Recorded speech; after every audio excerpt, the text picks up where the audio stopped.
പ്രിയപ്പെട്ട സുഹൃത്തുക്കളെ, സ്കൂളുകളും കോളേജുമൊക്കെ തുറക്കാൻ ഇനി അധിക ദിവസമില്ല.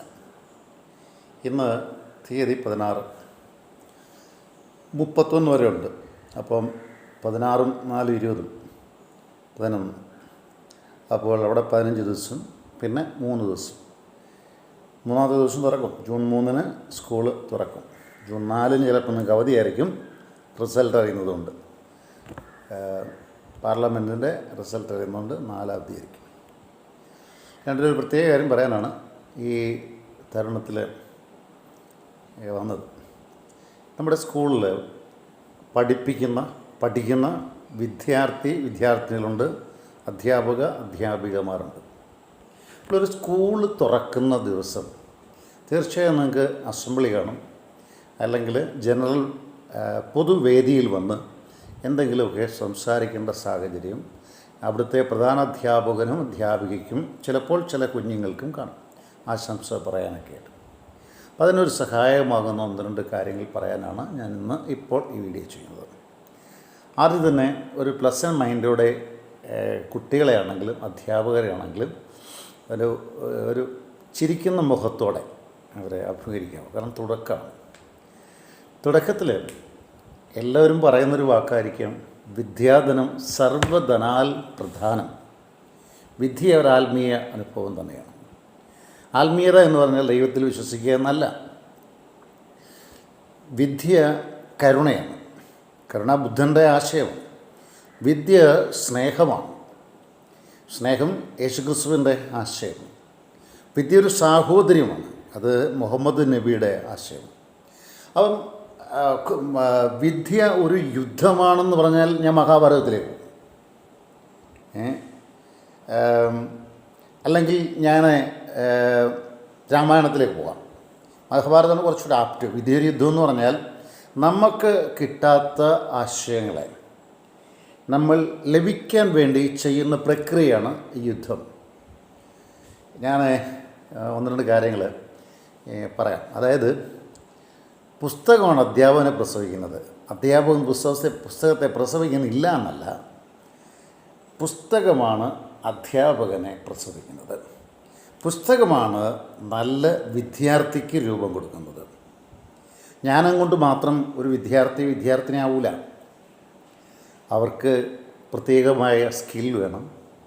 ഓരോ സ്കൂളിലും പാഠപുസ്തകത്തോടൊപ്പം പാഠ്യേതര വിഷയങ്ങൾ പഠിപ്പിക്കാനുള്ള ഒരു മനസ്സും ചിന്തയുമൊക്കെ വേണം.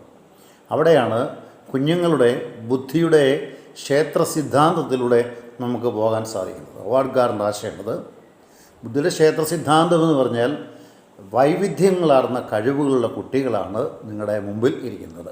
അപ്പോൾ ആ കുട്ടികളെ ഏത് തലം വരെ ഉയർത്തിക്കൊണ്ട് പോകാം. ഏതെങ്കിലും അധ്യാപികയായിട്ട് നിൽക്കുമ്പോൾ ഏതെങ്കിലും കുട്ടി വന്ന് അടുത്ത് വന്നിട്ട് കൈകൂപ്പി ടീച്ചർ വണക്കം, അല്ലെങ്കിൽ നമസ്തേ, അല്ലെങ്കിൽ ഗുഡ് മോർണിംഗ് എന്ന് പറയുന്നുണ്ടെങ്കിൽ ആ ടീച്ചറിൻ്റെ ആ കുട്ടിയുടെ ഉള്ളിൽ എവിടെയോ ആ ടീച്ചർ ജീവിച്ചിരിക്കുന്നു. ഞാനീ പറയുന്ന വാക്കുകൾ അതുപോലെ തന്നെ പറയണമെന്നില്ല. വള്ളത്തോളിനെ നമ്മൾ വായിക്കുമ്പോൾ നമുക്ക് ആഴമായൊരു ഗുരുഭക്തിയുടെ തീക്ഷ്ണതയിലേക്ക് പോകാൻ സാധിക്കും. അതുപോലെ കുമാരനാശാനെ വായിച്ചാലും ഉള്ളൂരിനെ വായിച്ചാലും ഇതൊക്കെ ഞാനിപ്പോൾ പറഞ്ഞതെല്ലാം നമ്മുടെ കവി തലങ്ങളിൽ ഏറ്റവും ഉച്ചസ്ഥായിലിരുന്നവരാണ്. ഇപ്പോഴും ഇല്ലെന്നല്ല, ഇപ്പോഴും ഒത്തിരി പേരുണ്ട്. ഒത്തിരി പേരെന്നല്ല, നമുക്ക് എടുത്തു പറയാൻ സാധിക്കുന്ന ഒരുപാട് പേരുണ്ട്. ഞാനിപ്പോൾ അടുത്ത കാലത്ത് സുഭാഷ് ചന്ദ്രൻ എന്ന് പറയപ്പെടുന്ന ഒരു സാറിനെ വായിച്ചുകൊണ്ടിരിക്കുന്നത്. ആരക്ഷരം എഴുതിയ മീര ഇപ്പോഴത്തെ ആനുകാലിക റൈറ്റർമാരല്ലേ, വളരെ നന്നായിട്ട് പറയുന്ന ഒരാളാണ്. അപ്പോൾ അങ്ങനെ ഞാൻ വിദ്യാലോകത്തിലേക്ക് തിരിച്ചു വരുന്നു. വിദ്യ വൈവിധ്യത്തിൻ്റെ ഒരു യാത്രയാണ്. അതെന്താണ്? കൊച്ചു സ്കൂളുകൾ പഠിക്കുമ്പോൾ നിങ്ങൾക്ക് വിദ്യാഭ്യാസത്തിൽ ലഭ്യമാകുന്നത് അവർ പഠിപ്പിച്ചു വച്ചേക്കുന്ന അല്ലെങ്കിൽ പഠിച്ചു വച്ചേക്കുന്ന പാഠ്യ വിഷയങ്ങൾ മാത്രമേ കിട്ടത്തുള്ളൂ. എന്നാൽ വലിയ സ്കൂളിലേക്കൊക്കെ പതുക്കെ മാറുമ്പോൾ നിങ്ങളുടെ അഭിരുചിക്കനുസരിച്ചുള്ള വിഷയങ്ങൾ നിങ്ങൾ തിരഞ്ഞെടുക്കും. അഭിരുചിക്കനുസരിച്ചുള്ള വിഷയങ്ങൾ എന്ന് പറയുമ്പോൾ, ഉദാഹരണത്തിന് ഹ്യൂമാനിറ്റീസ് എടുക്കുന്ന, ഹിസ്റ്ററി എടുക്കുന്ന, അല്ലെ എക്കണോമിക്സ് എടുക്കുന്ന ഒരു വിദ്യാർത്ഥിയെ സംബന്ധിച്ചിടത്തോളം അവൻ്റെ ലക്ഷ്യം അല്ല അവളുടെ ലക്ഷ്യം ഇന്ന തലത്തിലേക്ക് പോകുക എന്നുള്ളതാണ്. ഇംഗ്ലീഷ്, ആംഗലേയ ഭാഷ, മലയാള ഭാഷ ഇതൊക്കെ എടുക്കുന്നവർ ആ ഭാഷയുടെ നൈപുണ്യത്തിലേക്ക് പോകാൻ വേണ്ടി ആഗ്രഹിക്കുന്നവരാണ്. അവിടെയാണ് ഈ സ്കൂൾ തുറക്കുന്നതിന് മുമ്പേ ഞാൻ നിങ്ങളുടെയൊക്കെ പറയുന്നത്, ഒരു രാക്ഷസൻ്റെ വായനയായിരിക്കണം. ഒരിക്കലും നിങ്ങളുടെ കണ്ണിൽ നിന്ന് തീക്ഷ്ണത പോകാൻ പാടില്ല. ഒരിക്കലും നിങ്ങളുടെ അറിവിനോടുള്ള ആഗ്രഹം നഷ്ടപ്പെടാൻ പാടില്ല. പോകണം. ഇവിടെ ഞാൻ അധ്യാപകർക്ക് ക്ലാസ് എടുക്കുമ്പോഴും പറയുന്നൊരു കാര്യമാണ്, അധ്യാപിക കഴിഞ്ഞ വർഷം പഠിപ്പിച്ച നോട്ടെല്ലാം കീറിക്കളയണം. കഴിഞ്ഞ വർഷം പഠിപ്പിച്ച അതേ സിലബസ് ആയിരിക്കും കൊല്ലും, പക്ഷെ നോട്ട് കീറിക്കളയണം. കാരണം എന്താ? ആധുനിക ലോകത്തിൽ ഓരോ ദിവസവും പുതിയ പുതിയ അറിവുകൾ വന്നുകൊണ്ടിരിക്കുക. ഈ പുതിയ അറിവുകളെ നമുക്ക് അപ്ഡേറ്റ് ചെയ്ത് തരണം. പക്ഷേ ഒന്നുകൂടെ വിപുലീകരിക്കുക എന്നുള്ളതല്ല, പുതുക്കി പണിയുക. ബൈബിളിലെ ഒരു വാക്കുണ്ട്, യഹോവ ജെറമ്യായോട് സംസാരിക്കുന്നവരാണ്, തച്ചുടയ്ക്കാനും തകിടം മറിക്കാനും പിഴുതെറിയാനും പുതുക്കി പണിയാനും ഞാൻ നിന്നെ നിയോഗിക്കുന്നു പറഞ്ഞു. അപ്പോൾ ഈ 4 ധർമ്മങ്ങളാണ് ആവശ്യം. ഈ 4 ധർമ്മങ്ങൾ കൃത്യമായി നമുക്ക് ചെയ്യാൻ സാധിക്കുന്നുണ്ടെങ്കിൽ അവിടെയാണ് യഥാർത്ഥ അധ്യാപകൻ്റെ പ്രോജ്വലിക്കുന്ന കണ്ണുകളുള്ളത്. അവിടെയാണ് അധ്യാപകൻ്റെ അല്ലെങ്കിൽ അധ്യാപികയുടെ നല്ല കഴിവുകൾ ഉരയ്ക്കപ്പെടുന്നത്. എന്നിട്ട് നിങ്ങളുടെ മുമ്പിൽ ഇരിക്കുന്ന കുഞ്ഞുങ്ങളെ 8ാം ക്ലാസ് വരെ നിങ്ങളെ ബിംബങ്ങളാക്കി കൊണ്ടുപോകുന്നതാണ്. 8, 9, 10 കഴിയുമ്പോഴത്തേക്ക് ചിലപ്പോൾ അവരുടെ ബിംബത്തിൻ്റെ സങ്കല്പങ്ങളൊക്കെ മാറും. എന്നാലും നല്ല അധ്യാപകൻ അവരുടെ ചങ്കിലൊഴിച്ച് അല്ലെങ്കിൽ ശിരസിലൊഴിച്ച് തീ പോലെ ജ്വലിച്ചു നിൽക്കും. അപ്പോൾ അതുകൊണ്ട് നമുക്ക് കുഞ്ഞുങ്ങൾ നമ്മുടെ കയ്യിൽ കിട്ടിയിരിക്കുന്ന വൈവിധ്യങ്ങളാർന്ന കഴിവുകളുടെ സമന്വയഭാവമാണ്. ആ സമന്വയഭാവമായിരിക്കുന്ന കുട്ടികളുടെ കഴിവുകളെ തിരിച്ചറിയുന്നിടത്താണ് അധ്യാപകൻ്റെ കഴിവ്. രാജാ രവിവർമ്മയോട് പോയി റോക്കറ്റൊക്കെ പറഞ്ഞിരുന്നെങ്കിൽ, തുമ്പെ പോയി റോക്കറ്റ് വിഷയത്തിന് വിക്രം സാരാഭായിയുടെയോ അല്ലെങ്കിൽ APJ അബ്ദുൽ കലാമിൻ്റെയോ കൂടെ പോയിരിക്കാൻ പറഞ്ഞായിരുന്നെങ്കിൽ രാജാ രവിവർമ്മയുടെ കൈ തുമ്പിൽ നിന്ന് ഒരിക്കലും ലോകത്തിന് മാതൃകയായ ചിത്രങ്ങളുണ്ടാവത്തില്ലായിരുന്നു. തോമസ് ആൽവാ എഡിസനെ പിടിച്ചിരുത്തി ലോകത്തിൻ്റെ ഭരണം ഏൽപ്പിച്ചിരുന്നെങ്കിൽ നമ്മളിപ്പോഴും ഇരുട്ടിരുന്നേനെ. ഇങ്ങനെയാണ് കുട്ടികളുടെ വൈവിധ്യങ്ങളാകുന്നത്. ലൂയി പാസ്റ്റർ മരുന്ന് കണ്ടുപിടിച്ചു എന്നൊരു വേപ്പട്ടി വിഷയത്തിൽ. അയാളുടെ മക്കളെ കടിച്ചിട്ടൊന്നുമല്ല, അയാൾ ലോകത്തിന് വേണ്ടി കണ്ടുപിടിച്ചത്. ഇങ്ങനെ ഒരുപാട് കണ്ടുപിടുത്തങ്ങളുടെ സാധ്യതയാണ് നിങ്ങളുടെ മുമ്പിരിക്കുന്ന കുഞ്ഞുങ്ങൾ. ആ കുഞ്ഞുങ്ങളെ വളർത്താനാണ് നമ്മൾ അപ്ഡേറ്റഡ് ആവണം. അധ്യാപകൻ അപ്ഡേറ്റഡ് ആയിരിക്കണം. അങ്ങനെ അപ്ഡേറ്റഡ് അതെന്ന് വെച്ചാൽ നമ്മൾ ഓരോ ദിവസവും പുതിയ കാര്യങ്ങൾ വായിക്കുകയും പുതിയ കാര്യങ്ങൾ പഠിക്കുകയും, എന്നിട്ട് ഈ വായനാ ലോകത്തെക്കുറിച്ചുകൂടെ പറഞ്ഞ് ഞാൻ അവസാനിപ്പിക്കാം. സമയം എന്തായി? വായനാ ലോകത്തെക്കുറിച്ച് വായന ഒരുതരം അനുഭൂതിയാണ്. വായന ഒരുതരം മനനമാണ്. വായന ഒരുതരം മനനത്തിനപ്പുറം ചിന്താദീപങ്ങൾ നമ്മുടെ ശിരസിൽ ഉദിക്കുന്നതാണ്. ഉദാഹരണത്തിന് ഞാനിപ്പോൾ ഒരു യുഗോവിൻ്റെ പാവങ്ങൾ വേദപുസ്തകം പോലെ വായിക്കാവുന്ന പാവങ്ങളാണ് വായിക്കുന്നതെങ്കിൽ അതിനകത്ത് ഓരോ ചാപ്റ്ററും വായിക്കുമ്പോൾ ഇത് ഞാൻ തന്നെയാണ് എഴുതിയത് എന്ന് ചിന്തിച്ചൊന്ന് വായിച്ച്. അപ്പോൾ നമ്മുടെ സന്താനങ്ങളായത് ഞാൻ തന്നെയാണ് എഴുതിയത്, ഇതെൻ്റെ സൃഷ്ടികളാണ്, എൻ്റെ സൃഷ്ടികളെ ഞാൻ എൻ്റെ കുഞ്ഞുങ്ങൾക്ക് കൊടുക്കുകയാണ്. അപ്പോൾ അതൊരു വല്ലാത്തൊരു അനുഭൂതിയാണ്.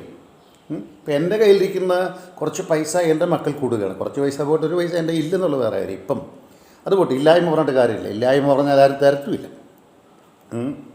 അപ്പോൾ നമുക്ക് നമ്മുടെ കയ്യിലിരിക്കുന്ന കുഞ്ഞുങ്ങൾക്ക് നൂതനങ്ങളായ ആശയങ്ങളും നൂതനങ്ങളായ അനുഭവങ്ങളും നൂതനങ്ങളായ ചിന്തകളും, ഇത് ഞാൻ നാളെ ക്ലാസ് എടുക്കാൻ എൻ്റെ മനസ്സിലിരിക്കുന്ന ഒരു ആശയമാണ്. അതുകൂടെ പറയാം, ഇപ്പോൾ പലരും കേൾക്കുന്നതിൻ്റെ വരെ. നമുക്ക് ഐ ആൻഡ് ഇറ്റ് റിലേഷനല്ല ഇപ്പോൾ. പണ്ടങ്ങനെയായിരുന്നു എല്ലാവരും കണ്ടുകൊണ്ടിരുന്നത്. ഐ ആൻഡ് ഇറ്റ്, ഞാനും നീയൊന്നുമല്ല, ഞാനും ഇതും. There you are considering your student as what? Instruments. They are considering your wife as an instrument. അല്ലെങ്കിൽ ഇൻസ്ട്രുമെൻ്റ് എന്ന വാക്കിനേക്കാൾ മലയാളത്തിൽ നല്ലൊരു വാക്കുണ്ട്. ഞാൻ പറയുന്നത് അനുസരിക്കേണ്ടുന്ന ഒരു ഉപഭോഗ വസ്തു, ഞാൻ പറയുന്നത് മാത്രം കേൾക്കേണ്ടുന്ന ഒരു വിദ്യാർത്ഥി, ഞാൻ പറയുന്നത് പഞ്ചപുച്ഛം മടക്കി കേട്ടുകൊണ്ടിരുന്നോണം, എന്നിട്ട് നോട്ട് എഴുതണം. നോട്ട് എഴുതിയിട്ട് നാളെ ഞാൻ ഡിക്റ്റേഷൻ ഇടുമ്പോൾ ആ വാക്കുകളെല്ലാം കറക്റ്റ് ആയിരിക്കണം. അതാണ് ഐ ആൻഡ് ഇറ്റ് എന്നുള്ളത്. പിന്നെ പതുക്കെ പതുക്കെ കുറച്ച് നാൾ കഴിഞ്ഞപ്പോഴത്തേക്ക് ഐ ആൻഡ് യു എന്നായി, ഞാനും നീയും എന്നായി. അതൊരു മാറ്റമാണ്, അതും ഒരു മാറ്റമാണ്. ദെൻ മൂന്നാമത്തേത് ഐ ആൻഡ് ദൗ എന്നായി. ആ ദൗ എന്നതിനകത്ത് രണ്ടും അത്യാവശ്യം ഇൻറ്റിമസി ഉണ്ട്. ആൻഡ് മൈസെൽഫ് എന്ന് ചേർത്ത് ഞാൻ വിളിക്കാൻ തുടങ്ങി കുട്ടികളെ. My children, my friends. Jesus Christ called correctly his disciples that I don't want you call, I want to call you as my friends. Those teachers who are able to consider them as friends, you can come as a marvelous flower. ഈ ഫ്ലവറൊക്കെ വളർന്ന് റോസാപ്പൂവിൻ്റെ തണ്ടിന് പറഞ്ഞിട്ടുണ്ടോ? റോസാപ്പൂ ഉണ്ടെന്ന് അതിനകത്ത് തണ്ടൊന്നും അറിയുന്നില്ല. അതല്ല, എല്ലാ ചെടികളും അങ്ങനെ തന്നെയാണ്. അതുപോലെ തന്നെയാണ് നമ്മുടെ മുമ്പിലിരിക്കുന്ന വിദ്യാർത്ഥിനികളും. നമ്മൾ ഒരു തണ്ടാണെങ്കിൽ ഇത് വിരിഞ്ഞു വരേണ്ട പൂവാണ് ഇപ്പുറത്തിരിക്കുന്നത്. അത് ഞാൻ എൻ്റെ വായിന്ന് പറഞ്ഞല്ലെന്ന് വേണമെങ്കിൽ പറയായിരുന്നു. വില്യം ബെർസ്റ്റേ ഫ്രോബലിൻ്റെ സ്കൂൾ ഈസ് എ ഗാർഡൻ എന്ന് പറഞ്ഞിട്ടുണ്ട്. ഗാർഡൻ, ആ ഗാർഡനിലെ കുഞ്ഞുങ്ങൾ അവിടുത്തെ പൂക്കളാണ്. ആ പൂക്കളെന്ന് പറഞ്ഞാൽ ഇല എന്ന് പറഞ്ഞാൽ ഒരു സാർവത്രിക നാമമാണ്, എല്ലാത്തിനകത്ത് ഇല ഇറക്കാം. പക്ഷേ റോസായുടെ ഇല, ചെമ്പരത്തിയുടെ ഇല, മുല്ലപ്പൂവിൻ്റെ ഇല, തേക്കിൻ്റെ ഇല, ആഞ്ഞിലിയുടെ ഇല, ഇങ്ങനെ വൈവിധ്യങ്ങളാർന്ന ഇലകളും വൈവിധ്യങ്ങളാർന്ന പൂക്കളുമാണ് നമ്മുടെ തോട്ടത്തിരിക്കുന്നത്. അപ്പോൾ ഞാൻ പഠിപ്പിക്കുന്നത് കുഞ്ഞുങ്ങൾ പഠിക്കേണ്ട എന്നല്ല ഞാനീ പറഞ്ഞത്. പക്ഷേ അവരുടെ വൈവിധ്യങ്ങളാർന്ന കഴിവുകളെ തിരിച്ചറിയാൻ സാധിക്കട്ടെ. 365 ദിവസം നമുക്കൊരു വർഷത്തിലുണ്ട്. 365 കാൽ കളയണ്ട. 200 വർക്കിംഗ് ഡേ നിങ്ങൾക്ക് കിട്ടത്തുള്ളൂ. അതിൽ ചില ദിവസം മഴ വന്നും സമരം വന്നും ഒക്കെ ചിലപ്പോൾ പോവും.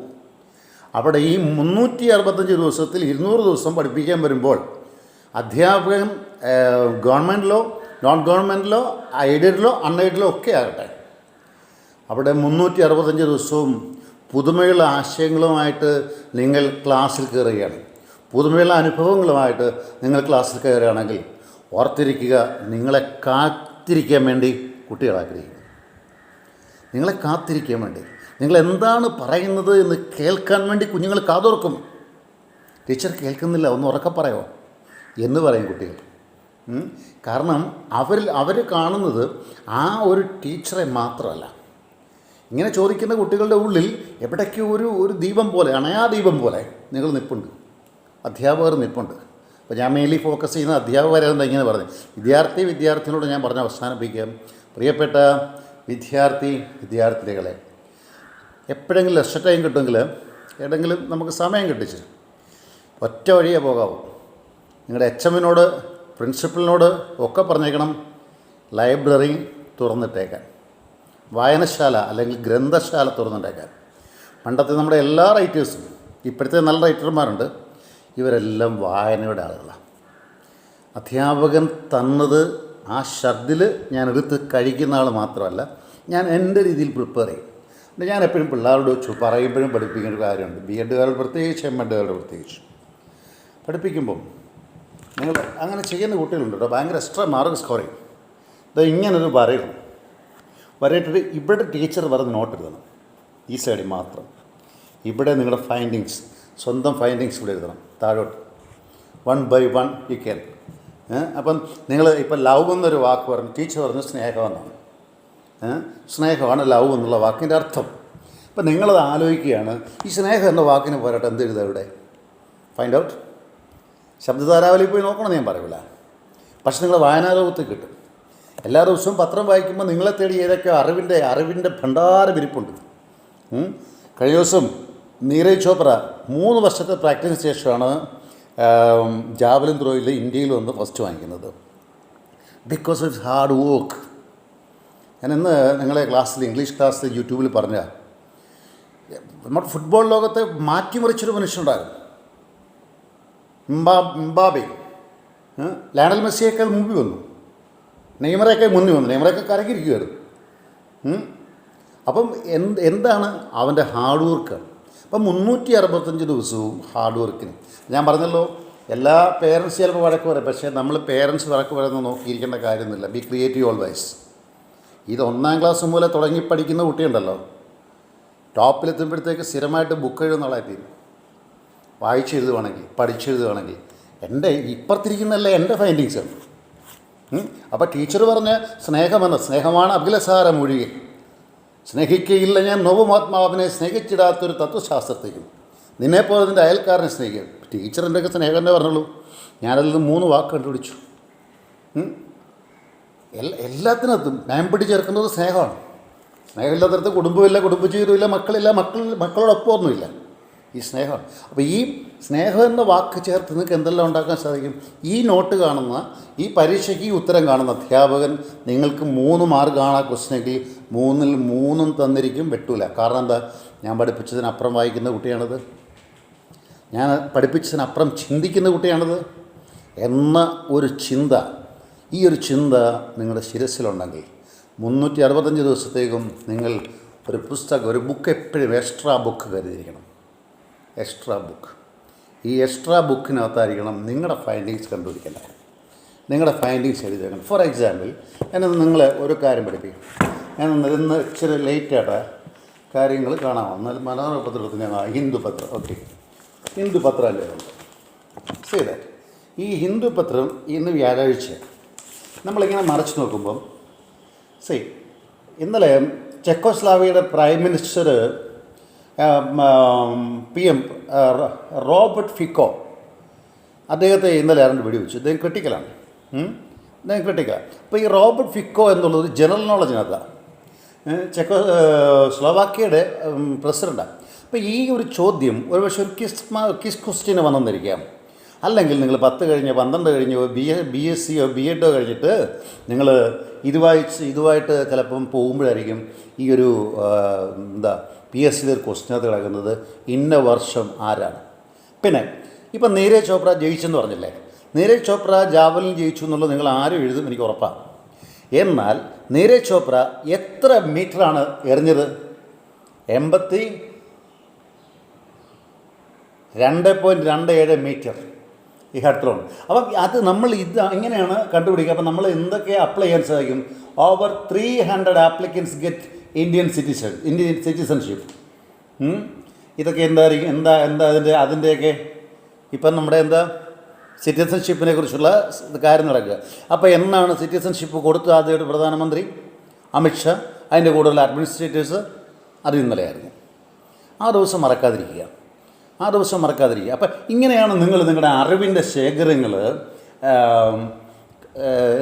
സ്വീകരിച്ചു വെക്കുന്നത്. ഇന്ന് സുപ്രീം കോടതിന് ഒരു വലിയ വെർഡിക്റ്റ് ഉണ്ട്. അപ്പോൾ ഇങ്ങനെ നമ്മൾ ജസ്റ്റ് ഈ ഒരു പേജ് അങ്ങ് മാറുക, നമുക്ക് വേണ്ടുന്ന കുറച്ചെടുത്തു, ഇങ്ങനെ കഴിയും. ഇങ്ങനെ അടുത്ത പേജ് നോക്കുക, ലോക്കൽ ബോഡീസ്. നമുക്ക് അതിനകത്ത് വലുത് കിട്ടത്തില്ല, ചിലപ്പോൾ കിട്ടും കേട്ടോ, കിട്ടത്തില്ല ഞാൻ പറയത്തില്ല. എല്ലാ അറിവും നമുക്ക് വേണ്ടുന്നതാണ്. Meet to empower women in field of cyber security. ഇവിടുത്തെ സ്ത്രീകളെ ബോധവൽക്കരിക്കണം. അതിന് നമ്മൾ സൈബർ സെക്യൂരിറ്റി എന്താണെന്ന് കണ്ടുപിടിക്കും. ഇങ്ങനെയാണ് ഞാനത് പറഞ്ഞത്. നമുക്ക് ഇന്ന് heavy rainfall likely to occur state till Sunday says. അപ്പോൾ ഇത് ഞാൻ എന്താ എടുത്തത്?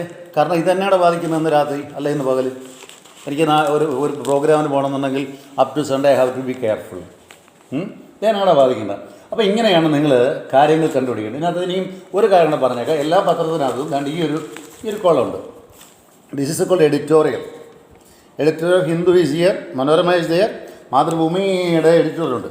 ഈ എഡിറ്റോറിയൽ സ്ഥിരമായിട്ട് നിങ്ങൾക്ക് വായിക്കാവുന്നുണ്ടെങ്കിൽ you can improve your vocabulary. Because editor is same for 2 years 3 years, editor is same. So he will be repeating the same word. He won't be going for the new diction.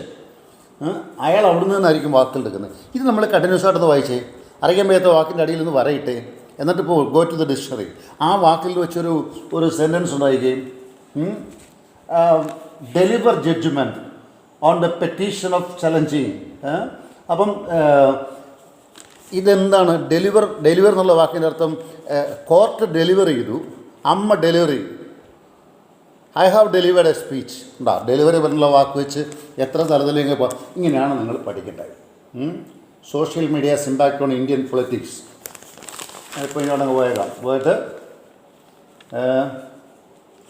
Yes 300 people. അത് പുറത്ത് കിടന്ന ന്യൂസാണ്. Okay, now I would like to stop here. You have to come again. ഇവിടെയാണ് നിങ്ങളുടെ sports page വരുന്നത്. 14ാമത്തെ page ഇത്, പക്ഷേ എല്ലാ ദിവസവും 14ാമത്തെ പേജാണെന്ന് നിർബന്ധമില്ല. ഈ സ്പോർട്സ് പേജിൽ വരുന്ന എല്ലാ കാര്യങ്ങളും നോട്ട് ചെയ്ത് വെക്കുക. IAS-ഓ IPS-ഓ അല്ലെങ്കിൽ IRS-ഓ എന്ത് എഴുതാൻ പോകണമെങ്കിലും ഈ പേജുകൾ ഇമ്പോർട്ടൻ്റ് ആണ്. ഇങ്ങനെ ഒരു വർഷം മുഴുവൻ, എല്ലാ വർഷവും ഒരു വർഷം മുഴുവൻ നിങ്ങൾക്ക് പുതിയ പുതിയ കാര്യങ്ങൾ പല പത്രങ്ങളുണ്ട്. ഈ ഒരു ജനറൽ എക്സാം എഴുതാൻ വേണ്ടുന്നത് നമുക്ക് പത്രം മാത്രമാണ്. എൻ്റെ പേരൻസ് ബോണ്ട വാങ്ങിച്ചു തരുമ്പോഴോ അല്ലെങ്കിൽ ചായ വാങ്ങിച്ചു തരുമ്പോഴോ പറയണം ബോണ്ടായും ചായ ഇരിക്കട്ടെ, ഒരു പത്രമെങ്കിലും വീട്ടിൽ വരുത്തുക മിനിമം.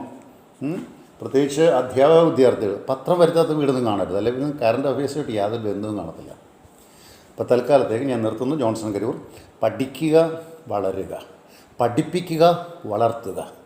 നിങ്ങൾ പഠിക്കുന്നത് എന്തിനു വേണ്ടിയാണ്? എന്തായാലും നിങ്ങൾ 100 കൊല്ലം കഴിഞ്ഞ് ജീവിച്ചിരിക്കത്തില്ല. 50 വയസ്സായ ഞാൻ ഇനി എത്ര കൊല്ലം ജീവിക്കും? മാക്സിമം പോയി ഒരു 10 കൊല്ലം, അല്ലെ 12 കൊല്ലം, അല്ലെ 15 കൊല്ലം. അതാണ് എൻ്റെ ജീവിതത്തിൻ്റെ ഒരു പോക്ക്, എൻ്റെ ജീവിതശൈലി അങ്ങനെ. അപ്പം ആ 12 കൊല്ലത്തിനിടയ്ക്ക് ഞാൻ പുതിയതായിട്ട് എന്തെങ്കിലും പറഞ്ഞിട്ടുണ്ടെങ്കിൽ എൻ്റെ യൂട്യൂബ് കിടക്കും, ഞാൻ മരിച്ചാലും കിടക്കും. ഞാൻ എന്തെങ്കിലും പറഞ്ഞിട്ടുണ്ടെങ്കിൽ, ഞാൻ എന്തെങ്കിലും എഴുതിയിട്ടുണ്ടെങ്കിൽ അത് പുസ്തക രൂപേണ നിങ്ങളുടെ മുമ്പിൽ എത്തും. അപ്പോൾ ഇതാ എഴുതുന്നതിനാ വരും തലമുറയ്ക്ക് വേണ്ടി. അപ്പോൾ അങ്ങനെ മൈൻഡ് ഒന്ന് പ്രിപ്പയർ ചെയ്യുക. ആർക്കെങ്കിലും ഈ യൂട്യൂബിൽ പറഞ്ഞ കാര്യങ്ങൾ ഇഷ്ടമായെങ്കിൽ മാക്സിമം നിങ്ങൾ കുട്ടികൾക്ക് ഷെയർ കൊടുക്കുക. ടീച്ചേഴ്സിന് ഷെയർ ചെയ്യാൻ സാധിക്കുന്നവർ കൊടുക്കുക, പേരൻസിന് കൊടുക്കുക. നിങ്ങളിലൂടെ ജ്വലിച്ചു വരുന്ന തീനാളത്തിൻ്റെ ചൂട് കൊണ്ട് വേണം നമ്മുടെ പുൽക്കൊടിത്തുമ്പുകൾക്ക് ചൂട് കിട്ടാൻ. മഴ എന്തിനാണ് പെയ്യുന്നത്? ഭൂമിയെ തണുപ്പിക്കാനാണ്, ചെടികളെ മുളപ്പിക്കാനല്ല. പക്ഷെ ഭൂമി തണുക്കുമ്പം ഭൂമി ഓട്ടോമാറ്റിക്കലി ആർക്ക് വെള്ളം കൊടുക്കും? ചെടികൾക്കും മരങ്ങൾക്കും വെള്ളം കൊടുക്കും. എന്നാൽ ഒരു മുറ്റത്ത് നിൽക്കുന്ന ഒരു കവട പറിച്ചെടുക്കാം, ഒരു ചെടി പറിച്ചെടുക്കാം. നിങ്ങൾക്ക് ആർക്കെങ്കിലും സാധിക്കുമോ ഒരാഞ്ഞിലി പറിച്ചെടുക്കാൻ? കാരണം എന്താ? വെള്ളമില്ലെങ്കിൽ വെള്ളം തേടിപ്പോകുന്നതാണ് ആഞ്ഞിലി. വെള്ളം തേടിപ്പോകുന്നതാണ് തേക്ക്. അങ്ങനെ പല മരങ്ങളും. ആൽമരത്തിൻ്റെ വേര് താഴോട്ട് പോകുന്നില്ല, വേലി താഴോട്ടിറങ്ങി വരിക. ഇതാണ് വിദ്യാർത്ഥി. കാകദൃഷ്ടി ബഹധ്യാനം ശാനനിദ്ര ജീർണവസ്ത്രം അല്പാഹാരം ഏവം വിദ്യാർത്ഥി ലക്ഷണം എന്നൊക്കെ പറയത്തില്ലേ, അതുപോലെയാണ് ഞാൻ നിങ്ങളുടെയൊക്കെ പറഞ്ഞത്. ഈ വിദ്യാർത്ഥി ലക്ഷണമുള്ളവരുടെ വേരുകൾ ആഴമായിട്ട് പോകും. കാറ്റടിച്ചാലും മഴ പെയ്താലും പോകാതെ നിങ്ങൾക്ക് ജ്വലിച്ചു നിൽക്കാൻ സാധിക്കും. എല്ലാവർക്കും നന്മയുടെ നല്ല ദിവസം. നിർത്തുന്നു. ജോൺസൺ കരൂർ. ഞാൻ നമ്പറുടെ പറഞ്ഞേക്കാം. സ്കൂൾ തുറക്കുന്നതിന് മുമ്പ് എന്തെങ്കിലും ആവശ്യമുണ്ടെങ്കിൽ വിളിക്കണം. 9447309807. നല്ല ദിവസം. Thank you.